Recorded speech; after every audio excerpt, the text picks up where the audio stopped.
찰밥을 찌기 위해서는 쌀을 먼저 씻어서 불려놔야 되는데요. 전날 씻어서 물에 담궈 놓으면 됩니다. 그랬을 경우에는 찰밥을 찔 때 물에 두세 번 헹궈서 찰밥을 찔 때 쓰면 되고요. 팥을 씻어 가지고 삶아야 되는데요. 팥은 삶을 때 물을 넉넉히 팥이 잠기고도 충분히 남을 정도로 물을 많이 넣어줘야 되고요. 팥이 삶아질 동안 재료 준비를 또 하면 되는데요. 대추를 조금 넣어봤어요. 대추를 씨를 빼가지고 얇게 말아가지고 돌돌 말아서 서너 개씩 이렇게 썰어주면 되는데요. 대추가 들어가면 단맛이 있어서 좋습니다. 그리고 팥이 삶아졌는데요. 팥은 거의 익게 되면은 흰빛이 나면서 통통해져요. 그때 되면 이제 거의 익은 거니까요. 팥을 완전히 익을 때까지 삶아주면 되고요. 그렇지만 팥이 터지지 않을 정도로 그 정도로만 삶아주면 됩니다. 그때 거의 다 삶았을 때 소금을 반 스푼 정도 넣어 두고요. 그리고 전 여기에다 완두콩도 같이 넣어 봤는데요. 찰밥에 들어갈 완두콩은 말려 놓은 것인데요. 삶아주면 됩니다. 그리고 그 찜솥 바닥에 깔아줄 그 무를 잘랐는데요. 그 찜솥 바닥에 찰밥을 찔 때 보자기를 많이 깔고 하는데요. 이렇게 무를 깔아도 됩니다. 보자기를 사용해도 되고 이렇게 무를 얇게 썰어 가지고 칼집을 내서 바닥에 깔아주면 되고요. 그렇게 해서 찹쌀을 위에 올려 가지고 찌면 됩니다. 이렇게 해서 무는 나중에 먹어도 되고요. 같이 섞어서 찰밥을 해도 되게 달고 맛있습니다. 그렇지 않으면 무를 나중에 빼내면 되고요. 이렇게 불려놓은 찹쌀을 먼저 찜기에 찌는데요. 이때 이렇게 올려놓고 밥을 버무릴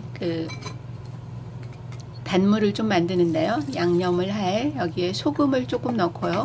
소금을 반 스푼 정도 넣고 그리고 설탕 조금 넣었어요. 이렇게 준비를 하고 찹쌀이 쪄졌나 봤는데 그때 완전히 20분 정도에서 충분히 쪄졌고요. 하얀 찹쌀이 고슬고슬 잘 익었어요. 그래서 이거를 이제 이 밥을 양념을 해줄 건데요. 바닥에 깔아두었던 무는 걷어내도 되고 같이 버무려서 찰밥을 쪄도 괜찮습니다. 그러면 상당히 달고 맛있어요. 저는 그냥 섞어서 찰밥을 쪘는데요. 무가 바닥에 하얗게 익어 있어요. 그래서 여기에다가 아까 준비한 팥하고 완두콩 그리고 대추하고 간을 할 물을 만들어 놓은 거를 같이 섞어서 버무리면 되는데요. 완두콩 삶은 거 넣어주고 팥도 삶은 걸 넣어주고요. 팥에 우러난 물은 전 쓰지 않았어요. 밥을 졌을 때 약간 검게 되기 때문에 물을 넣어도 되고 안 넣어도 되지만 저는 팥물은 뺐고요. 그리고 대추 썰어 놓은 거 그리고 아까 소금하고 설탕 조금 넣은 거 그 물을 적셔가면서 고루 버무려 줬고요. 이때는 살살 주걱으로 뒤적이면서 팥과 다른 재료들이 잘 섞일 수 있도록 이렇게 이제 고루 버무려서 버무려 줍니다.